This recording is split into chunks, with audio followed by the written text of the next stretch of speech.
খোদার কাছে মোনাজাতে বলি বারে বার, কেন সে প্রাণ বন্ধু হইল না আমার।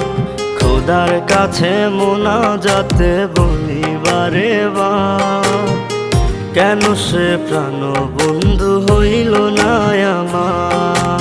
নই কি আমি তার যোগ্য, নাকি আমার এমন ভাগ্য, এত ব্যথা সইতে আমি পারবো না যে আর। খোদার কাছে মোনাজাতে বলি বারে বার, কেন সে প্রাণ বন্ধু হইল না আমার। খোদার কাছে মোনাজাতে বলি বারে বার, কেন সে প্রাণ বন্ধু হইল না আমার।